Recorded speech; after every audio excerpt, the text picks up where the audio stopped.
Welcome to the Bandano Podcast, where we're calling a spade a spade. Great to be here with you guys today. If there's one thing Nafisa Collier's statement did, it is open up Pandora's box.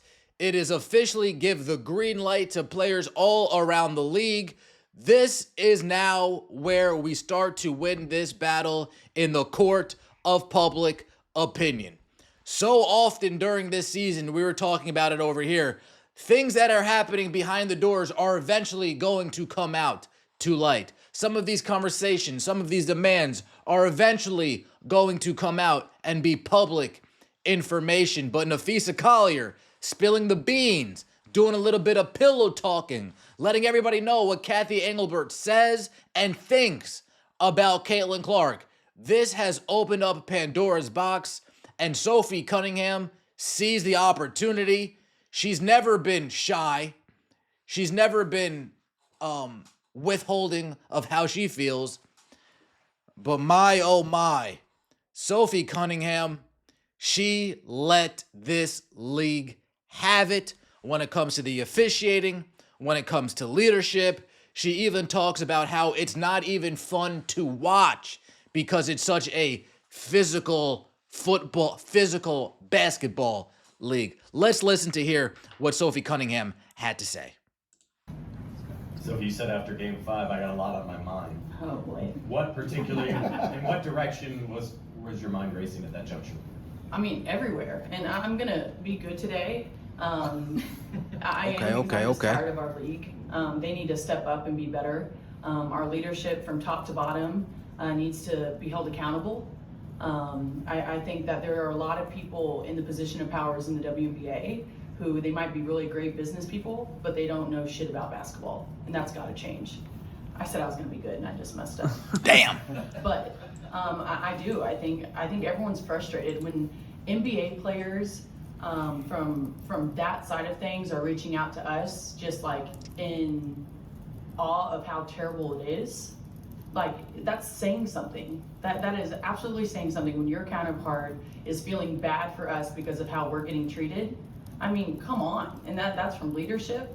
That's got to be embarrassing, to be honest with you, as far as the WNBA players go. If every time you run into an NBA player and they're busy shitting on your league, whether it's shitting on your league, shitting on your officiating, shitting on your leadership, it's got to be embarrassing to a certain extent. I mean, I'll just leave it there. From our leadership, it's just bad. When fans and players, especially players, when we're competing at the highest level and it's like a battlefield out there, when we're agreeing on the court because of how awful the officials are, like that's saying something. Like, listen to us. We're not going to come for your heads, but I think there is room for improvement to change the criteria when the whole league is asking for it. But when the leadership isn't doing anything about it, why? And so I think there's just frustration. The game's not fun to watch because everyone's just trying to kill each other, because that's how you're going to survive, or otherwise you get injured. I don't know, it just sucks. Our game is changing, and yeah, we want it to be physical, but at the same time, like, you still want to watch good basketball. And when they can't get that under control, it's not fun. I mean, absolutely. You got to change the criteria. That's a good point Sophie Cunningham makes. What I will say is that when Kathy Engelbert came in here, she was told the same thing we were all told last year. Oh, it's a physical league. It's a physical league. So she fully bought into that, not having the ability to see that, wait, I know you guys are telling me it's a physical league, but is that what's really best for the product? Is that what's really best for the game? Do we need to open things up a little bit? Freedom of movement a little bit. I'm not sure if she brought that up. I doubt it. Would she have had pushback? Probably, possibly. I mean, it's very funny how all of this is now coming to light after what transpired last season. And I'm not putting Sophie Cunningham in that box because she's always been outspoken. Part of the reason why players in this league dislike her, amongst other reasons. But it's very interesting how all of this stuff is now coming to the light now. We'll see.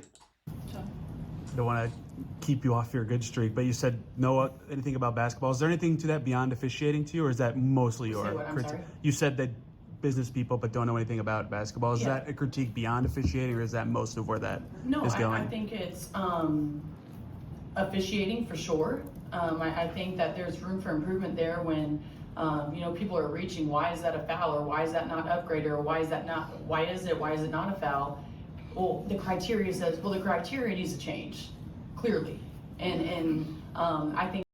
And that's when it comes to having the right basketball people surrounding you, right? Kathy Engelbert, she doesn't need to know basketball from a hole in the wall, but she at least needs to be smart enough to surround herself with basketball people that will make correct decisions when it comes to the leadership within officiating. Kathy Engelbert doesn't need to know basketball, but she better have a team that knows basketball, especially to an extent that can make recommendations and suggestions, saying, hey, Kathy, this needs to change. Hey, Kathy, this needs to be updated. Hey, Kathy, maybe we need to take this out. Hey, Kathy, this is the criteria that we're currently using when it comes to flagrant fouls, when we're currently using when it comes to technical fouls, impeding movement fouls, reaching fouls, blocking fouls, body-to-body fouls. This is the criteria, but is this really the best way to go about things? I mean, we have hand checking in this league. Is this really the best way to go about things? We're looking at our counterparts in the NBA. They're not hand checking for the most part. I mean, as fans, we want to see a little bit more defense, but these guys are pretty much free to move about the cabin, in other words. So the fact that the WNBA is still a good 2 decades behind, yeah, they started much later than the NBA. But they also have the benefit of seeing what the NBA did previous years and implementing that now, so they don't need to go through the same dog days and the same struggles that the NBA did back in the day. I mean, it's very interesting. I think that's kind of where, people are in position to change that, but they don't know basketball. Like, yeah, you've been around the game, but you haven't played. And, maybe that's on us players that after we're done, maybe we try to move into those positions so we can make the next generation better, so we can improve the game even when we're done. I don't know what that looks like, but I know that definitely needs to change. I think there's so much else, especially when it comes to the CBA, that our leadership on that side is just very poor, very, very poor. And I think you guys, Nafisa hit it right on the head. I don't think I really need to go into detail. But that's just coming from one player, and that's probably 1% of what she knows, right? So just imagine what the whole league really knows what's going on behind the scenes. Indeed, and Sophie Cunningham does talk about the CBA and what Nafisa Collier said in a little bit more detail here. But I also think with the new CBA, there's a lot on the line, and so I might be blonde, but I can't just not look at other opportunities. I'm gonna have to pivot back if you don't mind. It's totally fine. Kind of on the note of the CBA, how much are you aware of where things stand with talks, and kind of what's your kind of impression of where things stand now? And then I have a follow-up if you want to start there. Yeah, we have a big call this afternoon, and I think that's going to give all of us players a much needed update. I have kind of just been locked in on getting healthy, to be honest, and making sure our team is where they need it to be. And so I've kind of pushed that off to the side. I think a lot of us have kind of at this point of the season. But now the season's done, it's time to lock in on that. And I do know that the league came back and really gave us nothing. And so, there's a potential lockout, because I promise you that we are not going to play until they give us what we deserve. And that's kind of where it's headed, unfortunately, which would be the dumbest basketball decision business-wise ever, considering the momentum the W. They're not playing unless they get what they want, folks. It's a lockout. And nobody benefits from the lockout more than Nafisa Collier and Breanna Stewart. That's right now. Is that a call just with all players, or? Yeah. Okay. Kind of second question. Saul, you comment specifically on the allegations of what Kathy said about Caitlin. Yeah. Didn't know if you wanted to expand on that, or I think that's not enough. It is pretty self-explanatory. Sophie hates this lady. She hates Kathy Engelbert. Oh, I'd love to see it. Not even hiding it at all. They all hate her, apparently. Not really a fan of our leadership in the W. I just think they're failing us as a league. Definitely failing us as players. And, everything Nafisa said, we all feel that way. And we're all going to back her. And I think it's pretty strong coming from her.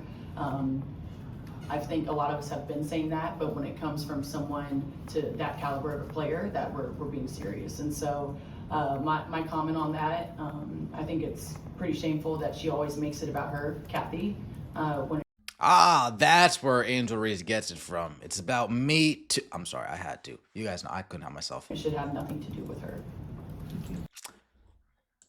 What do you guys think about what Sophie Cunningham said over here? We're headed for a lockout. I think that's plain to see. She's tired of the league. She's tired of the officiating. She's tired of the leadership. She's tired of the criteria. She's tired of the lack of accountability. I'm telling you, Nafisa Collier's statement, if anything, opened up Pandora's box, put the green light on Kathy Engelbert. It's time to win this in public opinion now. Now it's time to get the public behind us. Because if you remember last year, public wasn't on their side. The majority of the public was not on these players' side. Now they got to get into high gear. Let me know what you think in the comment section below. I appreciate the support. Don't forget to like and subscribe. That would mean so much to me. We'll see you next time, and as always, take it easy.